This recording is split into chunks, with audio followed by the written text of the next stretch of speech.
السلام علیکم ورحمۃ اللہ علیہ وبرکاتہ۔ الصلاۃ والسلام علیک یا رسول اللہ صلی اللہ علیہ وسلم۔ صحیح مسلم میں حضرت ابو ہریرہ رضی اللہ تعالیٰ عنہ سے مروی ہے، وہ کہتے ہیں کہ رسول اللہ صلی اللہ علیہ وسلم نے فرمایا، اللہ تعالیٰ قیامت کے دن فرمائے گا، اے آدم کی اولاد، تجھے پتہ نہیں کہ میں بیمار تھا اور تو نے میری عیادت نہیں کی؟ بندہ کہے گا، اے اللہ، تو رب العالمین ہے، تو کیسے بیمار ہو سکتا ہے؟ اللہ تعالیٰ فرمائے گا، تجھے معلوم نہیں کہ میرا فلاں بندہ بیمار تھا، تو نے اس کی عیادت نہیں کی؟ اگر تو نے اس کی عیادت کی ہوتی تو اسے میرے پاس پاتا۔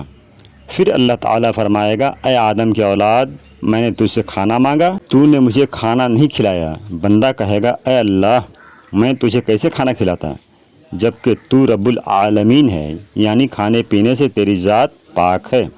فرمائے گا، تجھے نہیں معلوم میرے فلاں بندے نے تجھ سے کھانا مانگا تھا لیکن تو نے اسے کھانا نہیں کھلایا؟ اگر تو نے اسے کھانا کھلایا ہوتا تو میرے پاس اسے پاتا۔ اور اے آدم کی اولاد، میں نے تجھ سے پانی مانگا تھا، تو نے مجھے پانی نہیں پلایا۔ بندہ کہے گا، اے اللہ، میں تجھے کیسے پانی پلاتا جبکہ تو خود سارے جہانوں کو کھلانے پلانے والا ہے؟ فرمائے گا، یاد کر، میرے فلاں بندے نے تجھ سے پانی مانگا تھا، تو نے اسے پانی نہیں پلایا۔ اگر تو نے اسے پانی پلایا ہوتا تو اسے ضرور میرے پاس پاتا۔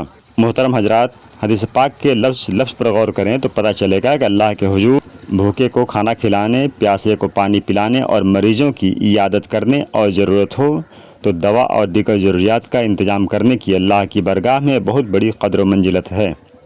اللہ نے مذکورہ لوگوں کی ضرورت پوری کرنے والے کو اپنی ضرورت پوری کرنا قرار دیا ہے اور ان سے بے اعتنائی برتنے والے کو اپنی ذات سے بے اعتنائی برتنے والا قرار دیا ہے۔ بھلا اس سے بڑھ کر انسانیت کی خدمت کی ترغیب کے لیے اور کیا بات کہی جا سکتی ہے؟